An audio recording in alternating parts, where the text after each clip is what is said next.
Okay, here's our goal today. Learning goal. Investigating polynomials written in factored form. Investigating polynomials written in factored form. Okay? Quick little FYI on what that essentially means. Here would be a polynomial that is in standard form. You guys did a lot of work last week on factoring. What would the factored version of this polynomial be? Minus 4 and plus 1. Okay? So the top one right here, this is standard form of a polynomial. This is factored form of a polynomial. We're going to investigate a lot about factored form of polynomials. Okay? To talk about kind of a little bit where we're headed with this, the degree of this polynomial is 2, which would make it quadratic, which would make the graph be what shape? U, right? Parabola, okay?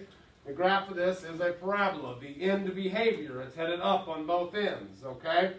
Where does this parabola cross the y-axis? -4. The y-intercept is always whatever the constant is. Those are some things that you can tell really easily by looking at standard form. You can tell the degree, you can tell the end behavior, you can tell the y-intercept. That's where standard form is helpful. Factored form, okay? Factored form can't really tell you those things we just talked about in standard form. But what can factored form help you determine? The x-intercepts, where it crosses the x-axis. Okay? Where it crosses the x-axis would be at the x values that would make y equal 0. What two x values would make y equal 0? Positive 4 and negative 1. That's kind of what we're working with here a little bit today. All right? So we're going to investigate a little bit more, work a little bit more with things in factored form. All right. Also more of a little bit review. What would you say is probably true about all three of these graphs of polynomials? The degree is 3. The degree is 3 or the degree is odd. Yep. The degree is 3. Probably is correct, but we don't know 100% certain. It could just be any odd power. I agree. Well, definitely not 1. Wouldn't be 1. Have to be 3 or a higher odd number for sure. Okay. Why is it not an even degree? Because it's not. They're not headed uphill on both ends, or it's not headed downhill on both ends, right? Okay. Remember, odd degree is either this or this, right?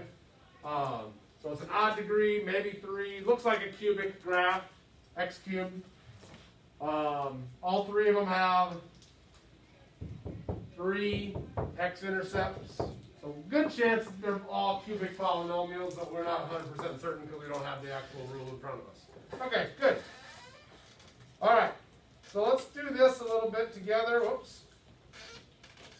I'll do the first one. You guys are going to kind of do the rest, okay? Find all the values of x that make the equation true. You're going to be able to do a lot of these in your head. On number 1, the values of x that would make this equation true. So what number plus 4 times that same number plus 2 times that same number minus 1 would equal 0? Well, because these are all being multiplied together, if one of them is equal to 0, then that times whatever else you get is still equal to 0.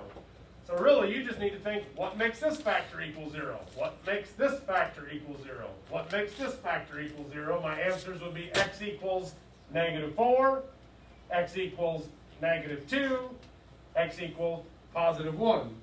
If you can't do that in your head, all right, you could actually take the factor, set it equal to 0, and then solve for x.